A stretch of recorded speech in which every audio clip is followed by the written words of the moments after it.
J'aimerais faire avec vous quelques problèmes de thermochimie en relation avec la seconde loi. Alors, commençons avec le problème numéro 14 des notes là. Alors, l'énoncé nous demande de, sans effectuer aucun calcul, ordonner les réactions suivantes dans l'ordre de delta S de réaction croissant. Alors, vous avez comme première réaction le soufre à l'état solide plus O2 à l'état gazeux donne SO2 gazeux. Deuxième réaction, H2 gazeux plus O2 gazeux donne H2O2 liquide.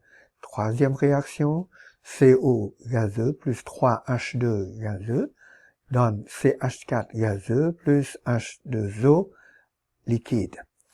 Et finalement, dernière réaction, carbone à l'état solide plus H2O à l'état gazeux donne CO à l'état gazeux plus H2 à l'état gazeux.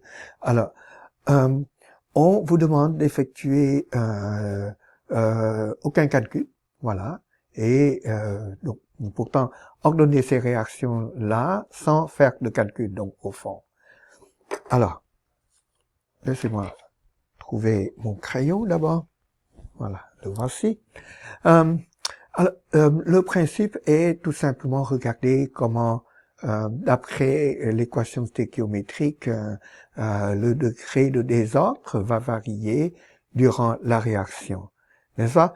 Alors, c'est très simple. Vous pouvez tout simplement regarder le changement du nombre de moles de gaz, c'est-à-dire le changement de la quantité de gaz quand vous passez du côté réactif, état initial, au côté produit, état final, puisque c'est au fond la quantité de gaz qui gouverne le degré de désordre, les substances à l'état solide ou bien à l'état liquide étant bien plus ordonnées que les substances à l'état gazeux.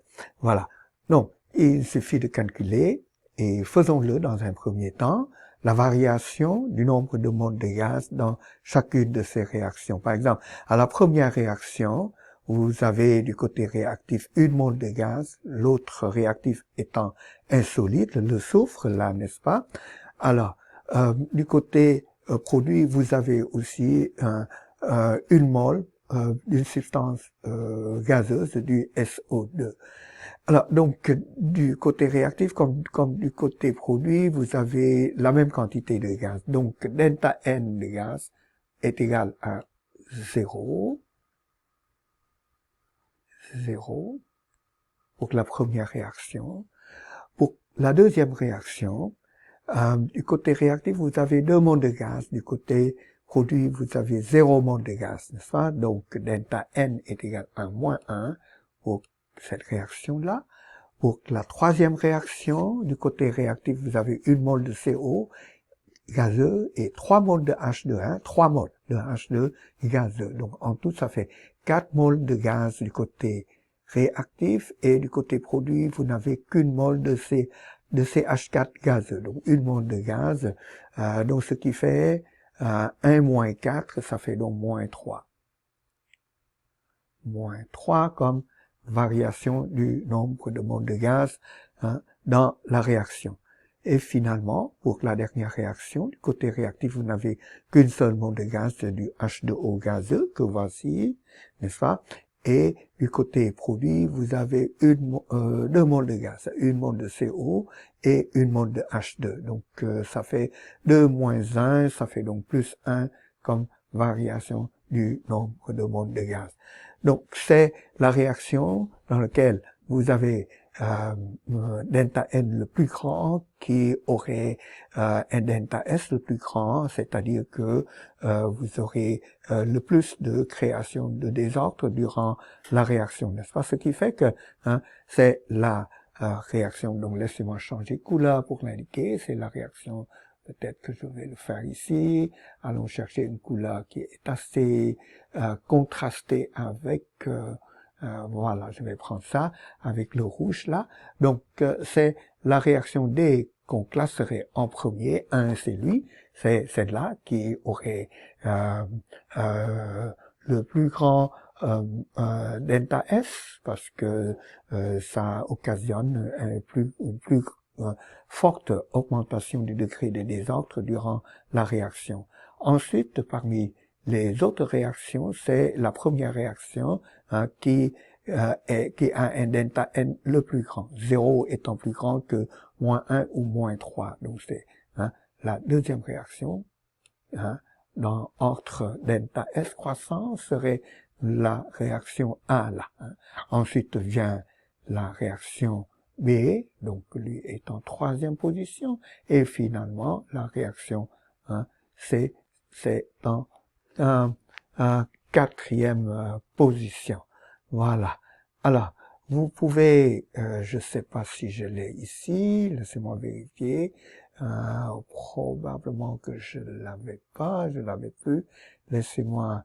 Bon, alors, si vous regardez le solutionnaire du problème 14, vous verrez que c'est comme ça que je traite ce problème, donc qu'on doit répondre effectivement à cette question, mais le solutionnaire complète tout ça avec un calcul détaillé pour chaque réaction du delta S en allant chercher des tables, les entropies selon la troisième loi, voilà, entropie standard, donc pour des différentes espèces. S ici, O2, SO2, etc. Alors je crois que j'avais préparé ça, mais malheureusement, je pense que je l'ai éteint. Donc par conséquent, je vous laisse regarder ça par vous-même. Alors, laissez-moi passer maintenant à une autre série de problèmes cette fois-ci. Oui, voilà. Ok. Alors, ce que j'ai mis là, ce n'est pas sous forme d'énoncé littéral, mais vous pouvez deviner ce que je voulais là. La réaction que je vous propose dans ce premier numéro, c'est la réaction de combustion du phénol, n'est-ce pas? C6H5OH, c'est le phénol. Voilà. Alors, C6H5OH plus 4O2 en phase gazeuse donne 6CO2 gazeux plus 3H2O liquide. Donc c'est ça l'équation stéquiométrique pour la réaction de combustion du phénol par de l'oxygène là. Voilà. Et on donne, l'énoncé vous donne directement le delta H de combustion, ça vaut 1354 kJ, et le delta S de combustion de cette réaction, ça vaut plus 144 joules Kelvin-1. Tout ça sont des données à 298 Kelvin. On vous demande de calculer delta G et ensuite de delta F et de conduire une discussion de ce qui se passe durant la réaction au niveau du degré de désordre dans le système comme dans l'environnement. Alors, commençons avec ça d'abord. Ici, vous voyez que la réaction vient avec un delta S qui est positif, plus 144 joules Kelvin-1. Ce n'est pas étonnant parce que dans cette réaction, vous passez du côté réactif, vous avez juste 4 moles de gaz, et l'autre, le réactif C6H5OH étant liquide, c'est lui qui confère toutes les propriétés au niveau du désordre au réactif. Et du côté des produits, vous avez 6 moles de gaz et 3 moles de H2O liquide. Donc, du côté réactif, vous avez plus de gaz que du côté produit. Du côté produit, vous avez plus de gaz que du côté réactif, voilà. Et par conséquent, quand vous passez du réactif au produit, le degré de désordre augmente, n'est-ce pas? Parce que la quantité de gaz augmente. Donc, delta S est positif là. Qu'en est-il de la variation du degré de désordre dans l'environnement? Eh bien, pour cela, vous devez utiliser le fait que, j'espère que ça écrit bien. Alors voilà, delta S de l'environnement est égal à moins Q, ici, à pression constante, Q c'est delta H, divisé par la température, n'est-ce pas? On n'a pas à intégrer parce que la température est fixée là. Donc, moins delta H sur T. Or, delta H est fortement négatif, c'est une réaction exothermique, n'est-ce pas? Donc, écrivons ça. La réaction est exothermique. C'est fortement exothermique. Et cette exothermicité, ça correspond à du dégagement, un très fort dégagement de chaleur qui va faire augmenter le degré de désordre dans l'environnement. Donc si vous calculez, vous utilisez cette relation-là, vous allez obtenir delta S de l'environnement qui est positif parce que delta H de la réaction est négatif là. Moins 3054. Laissez-moi calculer ça. Alors, j'ai donc 3054 moins 3054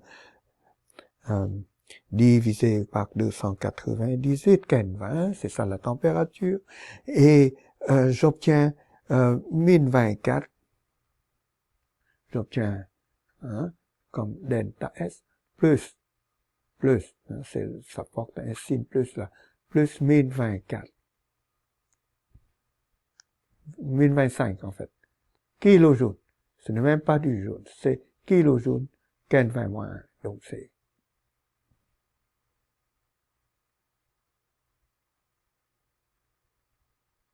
Oh, je m'excuse. C'est 10,24. 10,24. C'est ça. 10,24. 10,24 kilojoules, Ken 20 moins 1. 10,24 kilojoules, Ken 20 moins 1.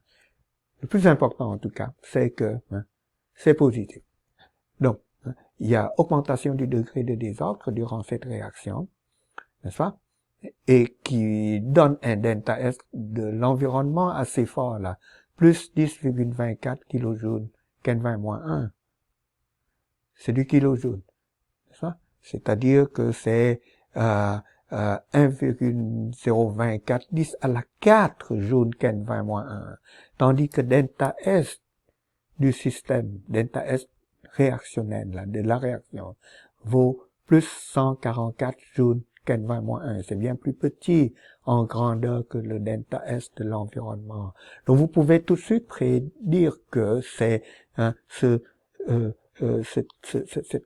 cette variation du degré du désordre, cette création du désordre, très très forte création du désordre dans l'environnement, qui va faire que la réaction est spontanée. Déjà, delta S du système est positif, donc il y a création de désordre au sein du système au cours de la réaction, parce qu'on passe du réactif avec moins de gaz qu'au produit, que le produit, n'est-ce pas? Et en plus de ça, l'exothermicité de la réaction fait que la réaction est accompagnée par une forte augmentation du degré des désordres dans l'environnement aussi. Donc le résultat net est que la réaction va se produire spontanément et en effet, si on calcule delta G est égal à delta H moins T delta S. Alors en utilisant delta H qu'on a ici et delta S donné là avec T qui est 298 Ken 20, après tout calcul, j'ai obtenu un delta G très négatif, moins 3097 kilojoules. Et c'est fortement négatif, donc la réaction est spontanée, n'est-ce pas? N'oubliez pas que delta G, au fond, ce n'est rien d'autre que delta S de l'univers fois moins la température. Donc il y a le signe moins là, fait que ce delta G doit être très négatif pour avoir un processus spontané. Voilà. Ça, c'est au niveau de delta G. On vous demande aussi de calculer delta F. Alors, delta F, laissez-moi vous rappeler que F est égal à E moins TS. Laissez-moi régler un peu ça. F égale à E moins TS. Donc, delta F est égal à delta E moins T delta S. Delta E, d'autre part, est égal à delta H moins le delta N gaz fois RT, n'est-ce pas? Vous vous rappelez de ça pour une réaction. Delta E est relié à delta H. De cette façon, delta E est égal à delta H moins delta PV, mais la variation du produit PV est régie essentiellement par la variation de ce produit au niveau des gaz. Et cette variation-là, c'est exactement delta N gaz fois RT. Maintenant, vous avez delta H moins T delta S ici, qui n'est rien d'autre que delta G. Donc, la relation entre delta F et delta G est delta F égale à delta G moins delta N du gaz fois RT. Donc, il suffit de regarder delta N du gaz ici. Alors, delta N gaz est égal à 6, qui est là, moins 4, n'est-ce pas? Donc, ça fait plus 2. Donc, ça signifie que delta F va être plus négatif que delta G, n'est-ce pas? On n'a pas besoin de faire le calcul. Si vous voulez, faites le calcul. Mais c'est clair que delta F va être plus négatif que delta G. Par conséquent, si on réalise cette réaction-là dans un calorimètre à volume constant, n'est-ce pas? D'habitude, très souvent, on étudie une combustion, une réaction de combustion calorimétriquement par calorimétrie, à volume constant plutôt qu'à pression constante. Alors, dans ce cas-là, ce qu'on vient d'obtenir ici, que delta F est très négatif, plus négatif que delta G, indique que cette réaction-là à volume et température constante va être spontanée, très spontanée. Cette combustion va se produire spontanément quand on la conduit dans un calorimètre à volume constant. Voilà. Voilà. Et ça finit le problème. Laissez-moi passer au prochain. Celui-là est intéressant aussi. Alors, réaction entre 4 moles de HCl gazeux plus une mole d'oxygène gazeux donne 2 moles de Cl2 gazeux plus 2 H2O liquide. Là en bas, on vous donne les delta H et les entropies selon la troisième loi, entropie standard, des différents espèces réactives comme produits. Et ça, c'est tiré, ces chiffres-là avaient été tirés des tables. Je les ai vérifiés cet après-midi. D'accord? Et à partir de là, vous pouvez calculer delta H et delta S, comme vous le savez bien là, n'est-ce pas? Delta H est égal à 2 fois delta H de formation de H2O liquide, qui est donné par ça, moins 4 fois delta H de formation de HCl, qui est cette quantité négative-là. Alors, vérifiez-le. Après tout calcul, j'ai obtenu delta H de cette réaction-là est égal à moins 202,4 kJ. Donc, réaction exothermique, encore une fois, comme le cas précédent, n'est-ce pas? Et delta S ici, en utilisant ces valeurs d'entropie selon la troisième loi, delta S égale à 2 fois ça, plus 2 fois ça, moins la ça là, et moins 4 fois cette valeur-là qui est l'entropie molaire de HCl gazeux. Alors, après tout calcul, j'ai obtenu delta S égale à moins 354,8 joules Kelvin moins 1. Alors, tout de suite, regardons tout ça au niveau du degré de désordre. Qu'est-ce qui se passe durant la réaction là, hein, au niveau d'ordre désordre là. Hein. Alors, du côté réactif, vous avez 4 moles de HCl gazeux et une autre mole de gaz, c'est du O2. Donc, en tout, vous avez 5 moles de gaz. Du côté produit, vous n'avez que 2 moles de gaz. Donc, quand la réaction se produit, la quantité de gaz est diminuée. C'est un peu comme si vous avez un gaz que vous comprimez fortement. La quantité de gaz diminue. Donc, par conséquent, le degré de désordre diminue hein, au cours de la réaction, et ce, au sein du système qui est le système réactionnel ici. Qu'en est-il du degré de désordre dans l'environnement? Eh bien, comme j'ai expliqué tout à l'heure,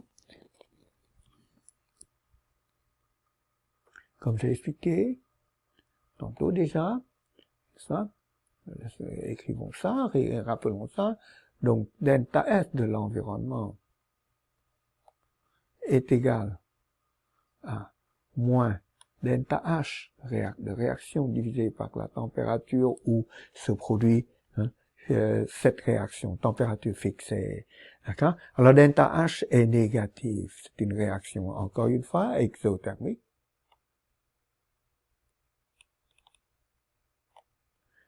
Ce qui fait que delta S de l'environnement va être positif. Alors d'ailleurs, vous pouvez calculer ça si vous voulez. C'est moins 202,4 10 à la 3 joules divisé par 298 Kelvin là. Ok, je l'ai pas calculé, mais vous pouvez le faire.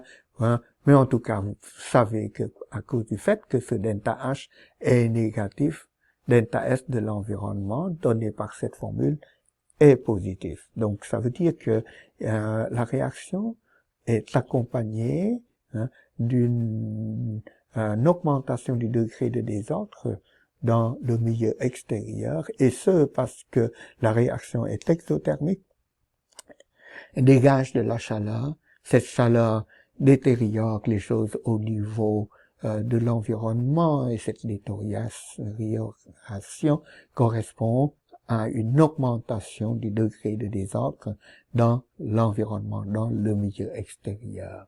Maintenant, est-ce que la réaction va se produire spontanément ou pas? Eh ben, ça dépend. Hein? Vous pouvez avoir cette réaction qui se produit spontanément si l'exothermicité, c'est-à-dire le delta S de l'environnement, l'emporte sur le delta S de la réaction qui, lui, est négatif, n'est-ce pas? Voilà, hein, qui n'est pas favorable pour la réaction. Alors pour ce faire, au lieu de calculer en détail delta S de l'environnement, delta S, et puis prendre la somme, je vous encourage de le faire, on peut tout simplement calculer delta G. Delta G.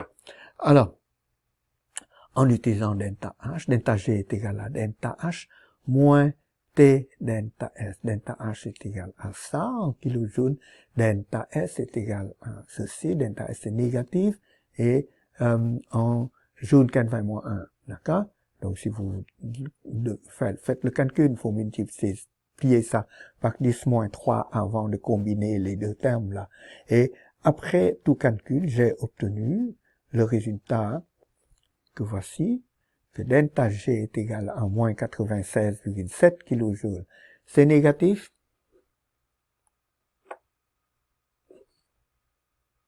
C'est négatif? Hein? Donc, la réaction va se produire spontanément. N'est-ce pas? Alors ici, ça se produit spontanément en dépit du fait que l'enthalpie de réaction est négative. Ça, au niveau de, je m'excuse, l'entropie de la réaction est négative. Donc, au niveau du système, là, le système voit l'entropie qui diminue. n'est-ce pas? Ce qui n'est pas très favorable hein, pour que la réaction se produise. Cependant, hein, la réaction dégage beaucoup de chaleur et ça fait que elle s'accompagne d'une forte variation positive de l'entropie de l'environnement, c'est-à-dire une forte augmentation du degré de désordre dans l'environnement, suffisante pour contrer la diminution du degré de désordre dans le système indiqué par ce delta S négatif-là. Voilà. Donc, delta G est négatif et la réaction est spontanée. Alors, encore une fois, on peut faire comme au problème précédent et calculer delta F pour ce cas-là. Ce cas était appelé cas C. J'aurais dû effacer ça là pour ne pas vous déranger. C'est le delta F de cette réaction-là. Alors, si on calcule le delta F de la réaction comme tantôt, delta F est égal à alors voilà, ça c'est rappelé ici, delta E est relié à delta H de cette façon, ce qui fait que delta F de même est relié à delta G par le même facteur, le même terme, moins delta N gaz fois RT. Alors, ici, delta N vaut combien là? Vous passez de 4, 5 moles de gaz ici à 2 moles de gaz. Donc, delta N est négatif, c'est moins 3 là. D'accord? Donc, ça veut dire que delta F va être moins négatif que delta G parce que delta N étant négatif, moins 3 ici, moins fois moins c'est plus. C'est ça?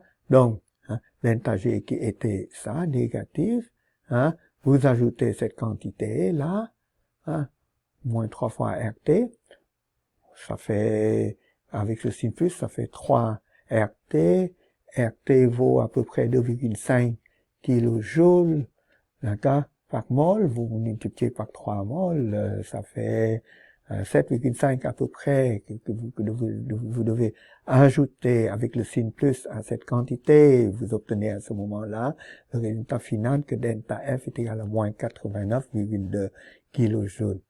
Ça continue à être négatif, c'est moins négatif que de delta G, mais c'est négatif quand même, c'est négatif pareillement.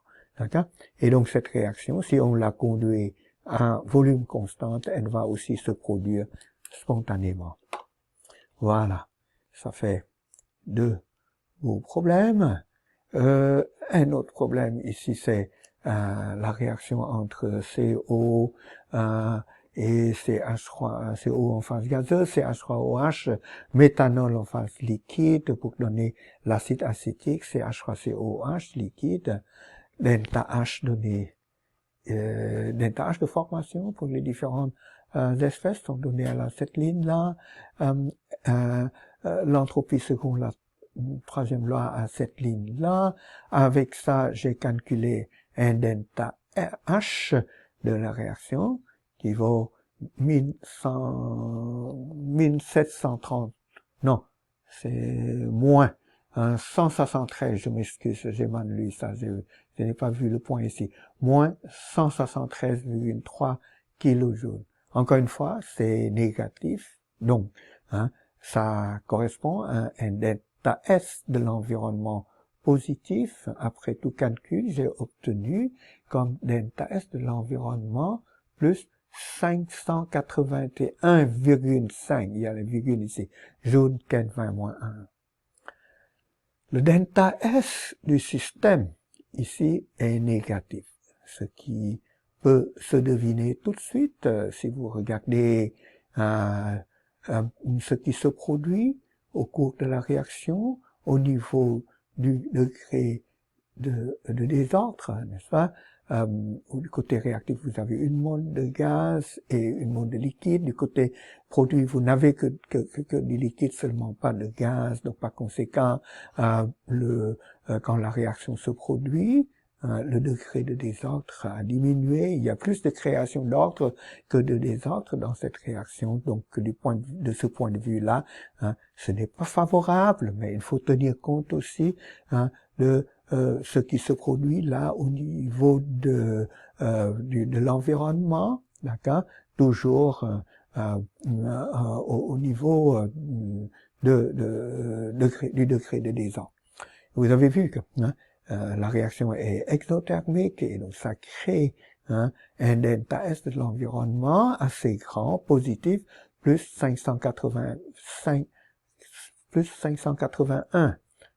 joule 4/-1, comparé avec ces moins 277,7 joule 4/-1. Donc, encore une fois, c'est l'augmentation du degré de désordre, ou bien de l'entropie de l'environnement, qui l'emporte sur la diminution de l'entropie dans le système. Et vous avez un delta G qui est négatif. Voilà, moins 90,5.